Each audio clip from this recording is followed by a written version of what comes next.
Notre hôte se présente. My name is Henry Kissinger. Mon nom est Henry Kissinger And I am a freelance et intellectual. je suis un intellectuel indépendant.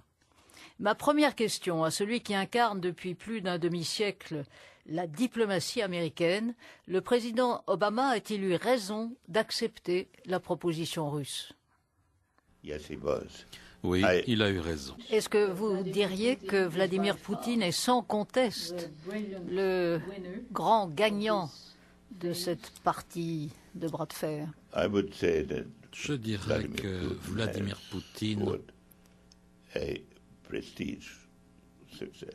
a But eu une victoire de I don't look prestige, at this as a contest between mais c'est pas véritablement and Obama. une lutte contre lui et Obama. Mais lui, il le voit ainsi. Well, I have always had a slightly different view here. Moi, j'ai from toujours eu une vision un peu différente conventional wisdom. par rapport à la sagesse des I nations. believe that what Je Putin crois que ce que is seeking to achieve Poutine tente de réaliser, is a position of c'est une position equality or mutual d'égalité respect. et de respect mutuel avec les États-Unis.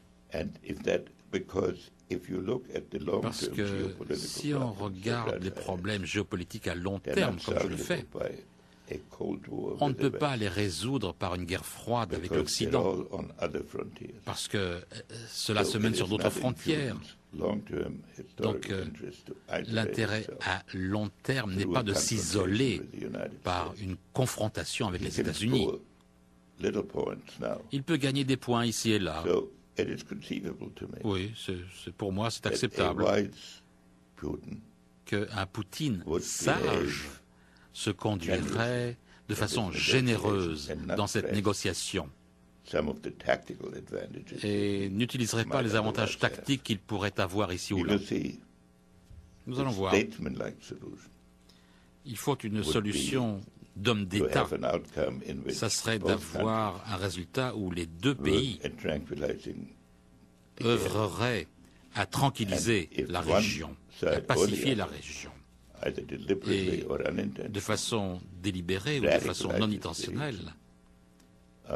One of the principal sufferers Ceux qui souffrent le plus dans cette région, victims will be Russia, eh bien, because ce they seraient les Russes, radicalized and even more radicalized parce qu'une Syrie encore plus radicalisée, will spill over into eh Russia. bien, where ces tens of troubles millions of se Muslims déverseraient en right at the Russie border of Islam. avec les débordements de So, l'islam Putin is à not travers doing les frontières it russes. out in favor Donc c'est pas en faveur de by acting Poutine as cela, a statesman. s'il n'agit pas en That's tant qu'homme what I d'État.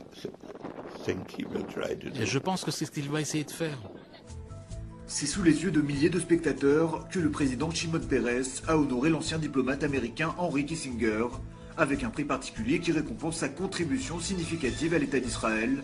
Henry Kissinger est l'un des premiers hommes politiques à recevoir le prix présidentiel d'Israël, accordé mardi lors de la cérémonie donnant le coup d'envoi de la 4e conférence des présidents créée par Shimon Peres.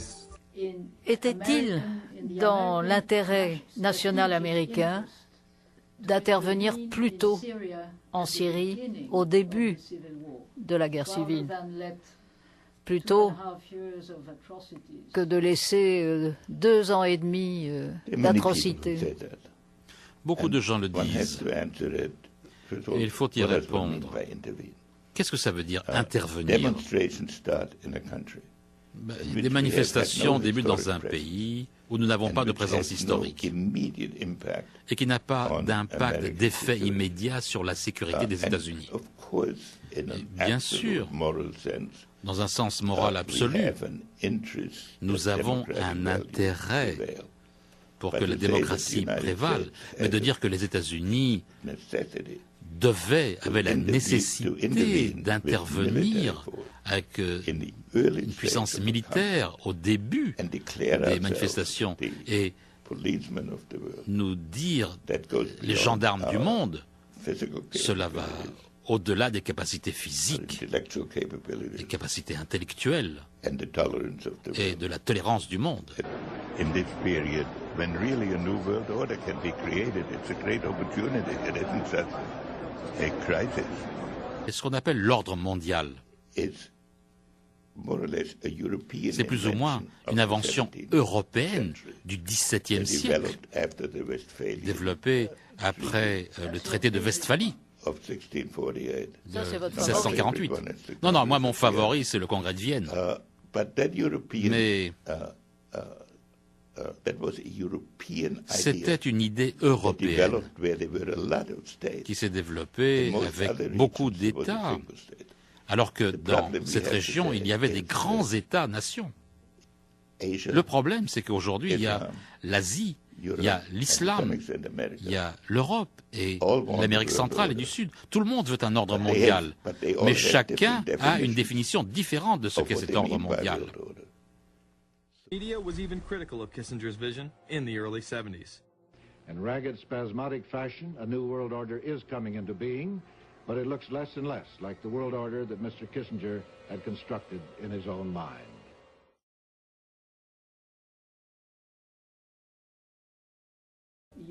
Est-ce que vous pensez que les États-Unis, l'Europe, l'Occident,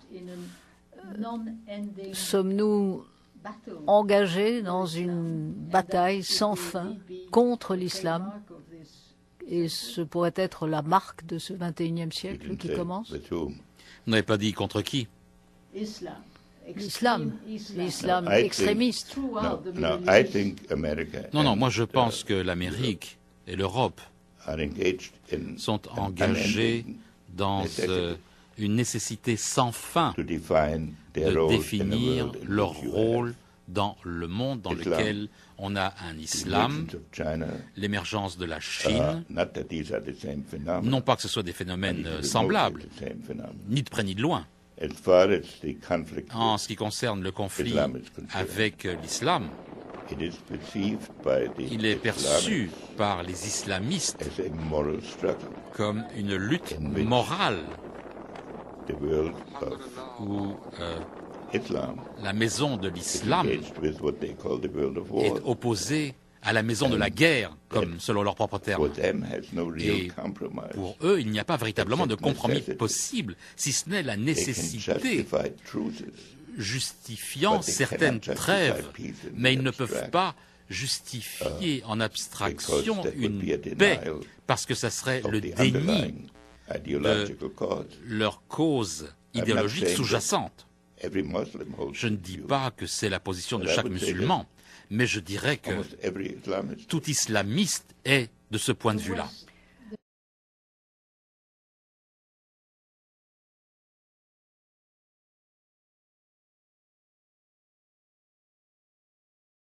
L'Occident dont nous parlons, est-ce que c'est encore un concept que l'on peut utiliser? Est-ce que l'Occident existe encore? Vous savez, je ne suis pas la meilleure personne à qui poser la question parce que moi je suis né et j'ai été élevé en Europe. Pour moi, l'Europe et l'Amérique sont inextricablement liés sur le plan culturel. Il y a beaucoup de fragmentation, de tendance à la fragmentation. Mais je dirais que si c'est vrai, comme je pense que ça l'est, que le problème sous-jacent du monde actuel, c'est ce que vous appelez le désordre mondial, alors il est plus naturel pour l'Occident de s'en occuper en tant qu'une seule unité. Les dirigeants politiques sont obsédés par leurs problèmes tactiques du quotidien. Et il faut qu'ils résolvent leurs problèmes hebdomadaires pour pouvoir réfléchir à un horizon à 10 ans. Ça, c'est un problème qui affaiblit toutes les sociétés. Il y a aussi le poids croissant des opinions publiques. C'est un problème. Il y a véritablement des décisions à prendre alors qu'on traverse les complications de l'histoire. Et cette tâche est toujours devant nous. Voilà pour l'entretien.